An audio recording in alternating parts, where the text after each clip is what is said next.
Happy Monday, friends. I hope everybody's weekend was awesome. I hope your week is starting off great.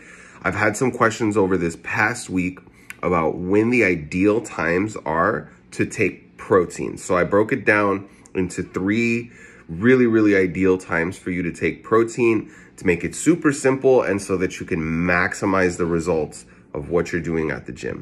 So if you've watched me before or you've heard someone else talking about protein, it's super critical. It is the foundation for everything you're going to do at the gym. So the work that you put in won't matter if you're not fueling your body, repairing your muscles, growing your muscles by giving it the nutrients that it needs. And in this case, the macronutrient you're gonna need is protein, but that doesn't mean that you necessarily know when you should be taking it. So the first thing I wanna disclaim is the most important thing is take your protein, right? Based on what your goals are, how much is going to be different, but if all else fails, make sure you're at least getting your protein in. Now, with that said, there's 3 times that are gonna be the absolute most ideal. The first one is during your anabolic window. So this is a period of time. It's going to last about 15 to 60 minutes after your workout. There's some debate on this. You might have heard that it's only 30 minutes.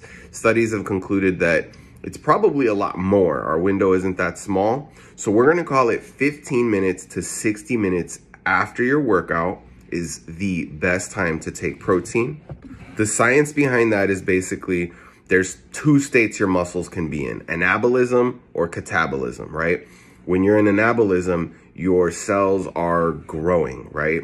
That's the simplest way to explain it. Catabolism is essentially when your body is now eating those muscle cells because you haven't continued to fuel it.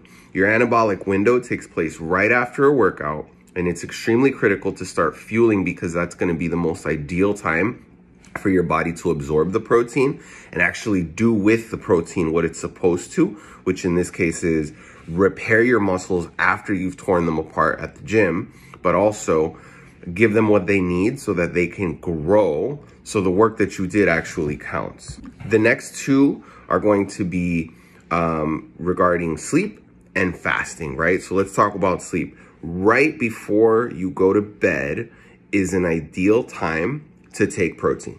The reason is because you're going to feel fuller. In general, anytime you consume protein, you're not gonna be as hungry, you'll be more satiated.